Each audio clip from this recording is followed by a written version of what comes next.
NDA శాసనసభ పక్ష సమావేశానికి విచ్చేసిన తెలుగుదేశం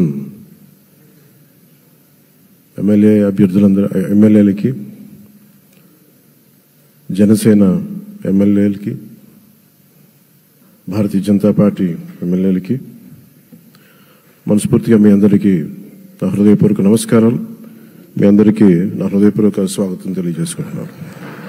వేదిక పైన తెలుగుదేశం రాష్ట్ర అధ్యక్షులు, మన తెలుగుదేశం పార్టీ రాష్ట్ర అధ్యక్షులు శ్రీ అచ్చెన్నాయుడు గారికి,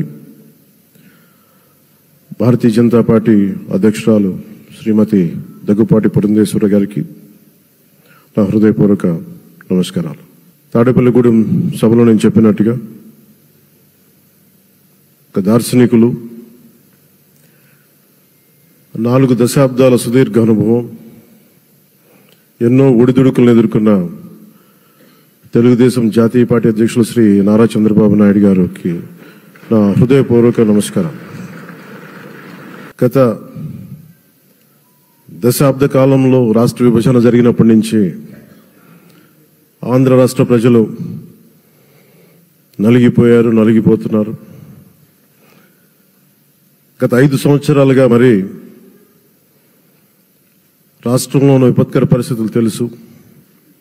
మనందరం సమిష్టిగా పోరాటం చేసి కలిసికట్టుగా ఉండి అద్భుతమైన మెజారిటీలతోటి 164 శాసనసభ స్థానాలని ఎన్డీఏ కూటమి దక్కించుకుంది.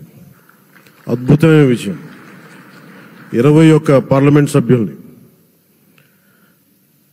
మన సెంట్రల్ హాల్లో కూడా మాట్లాడుతూ ఉంటే అందరికీ ఆంధ్రప్రదేశ్ విజయం, తెలుగుదేశం, జనసేన, భారతీయ జనతా పార్టీతో కూడిన ఎన్డీఏ కూటమి విజయం దేశం మొత్తం చాలా ఒక స్ఫూర్తినిచ్చింది. ప్రతి ఒక్కరి విజయాన్ని వారి వారి రాష్ట్రాల్లో ఎలా దీన్ని ముందుకు తీసుకెళ్లాలి, ఒక్క ఓటు చీలకుండా అలయన్స్ అంటే ఎలా ఉండాలి అనేది మన ఆంధ్ర ప్రాంత ప్రజలు, మన ఆంధ్ర రాష్ట్ర ప్రజలు మనందరం కలిసి కట్టుగా చూపించాం. 2021 మార్చి 14 ఇప్పటం సభలో నేను ఒకటే తెలియజేసుకున్నాను, ఆ ప్రభుత్వ వ్యతిరేక ఓటుని చీలనివ్వను. ఆ మాట మీద ఉన్నాం, ఆ మాట మీద నిలబడ్డాం. ఒడిదుడుకులు ఎదుర్కొన్నాం, తగ్గాం, కానీ నిలబడ్డాం. ప్రజల నమ్మకాన్ని పెంచాం. అద్భుతమైన మెజారిటీతో ఈ రోజున మనం ప్రభుత్వాన్ని స్థాపిస్తున్నాం. చాలా మాటలు ఇచ్చాం. పొద్దున కూడా జనసేన లెజిస్లేటివ్ పార్టీ మీటింగ్లో నాయకుడిగా ఎన్నుకున్న సందర్భంలో మాట్లాడుతూ మనం చాలా మాటలు ఇచ్చాం. ఇది కక్ష సాధింపులకి సమయం కాదు, ఇది వ్యక్తిగత దూషణలకి సమయం కాదు. ఇది 5 కోట్ల మంది పైగా ప్రజలు మన మీద నమ్మకాన్ని పెట్టుకున్నారు. మన మీద మనందరం ఉమ్మడిగా, మనందరం సమిష్టిగా ఆంధ్రప్రదేశ్ ప్రజలు ఏ అభివృద్ధి అయితే కోరుకుంటున్నారో మనందరం సమిష్టిగా దీన్ని ముందుకు తీసుకెళ్లాలి, అభివృద్ధి పథంలో నడిపించాలి. విద్య, వైద్యం, ఉపాధి, సాగునీరు, తాగునీరు, లా అండ్ ఆర్డర్ ఇవన్నీ చెప్పొచ్చాం. మనం బలంగా నిలబడతామని. అలాగే మేనిఫెస్టోలో, ఉమ్మడి మేనిఫెస్టోలో చాలా మాటలు ఇచ్చాం. వాటన్నిటినీ బాధ్యతగా ముందుకు తీసుకెళ్లాల్సిన అవసరం ఉంది. ఇలాంటి ఛాలెంజింగ్ టైమ్స్లో ఒక సుదీర్ఘమైన అనుభవం ఉన్న నాయకులు కావాలి. 4 దశాబ్దాల అనుభవం, అభివృద్ధి మీద అపారమైన అవగాహన, పెట్టుబడులు తెచ్చే సమర్థత, ప్రతిభ,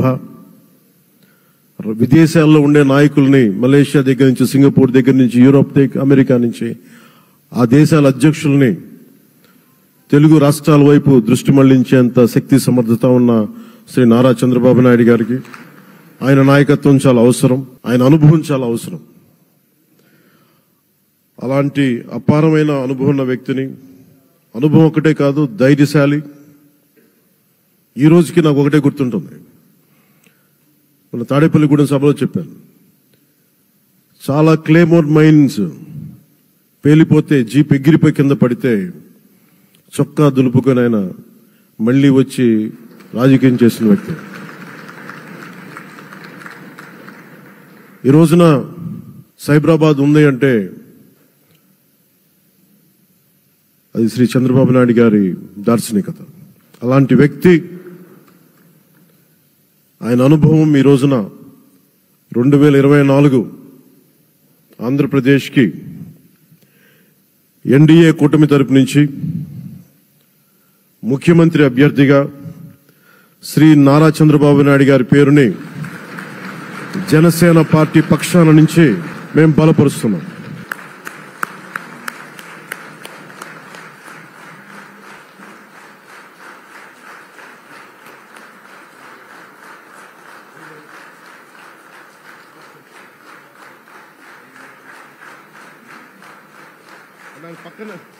ఇది నేను ఆయన పక్కన పెట్టుకుని చెప్పాలి. ఆయన నలిగిపోయారు. జైల్లో చూశాను ఆయన. పాపం భువనేశ్వర్ గారి బాధను చూశాను. నేను అనుకున్నాను, అమ్మ మీరు కన్నీళ్ళు పెట్టకండి, మంచి రోజులు వస్తాయని చెప్పిన మంచి రోజులు వచ్చినాయి. వారికి మనస్ఫూర్తిగా వారికి నా హృదయపూర్వక శుభాకాంక్షలు. మీరు అద్భుతమైన పాలన ఇవ్వాలి అందరికీ మనస్ఫూర్తిగా మీకు నేను తెలియజేసుకున్నాను సార్. చూసారు కదండి. మరి ఈ వీడియో కనుక మీకు నచ్చినట్లయితే ఒక లైక్ కొట్టేసి మీ అభిప్రాయాన్ని కూడా కామెంట్ బాక్స్లో తెలియజేస్తూ ఇలాంటి ఇంట్రెస్టింగ్ అప్డేట్స్ కోసం మా ఛానల్ని సబ్స్క్రైబ్ చేసుకోండి.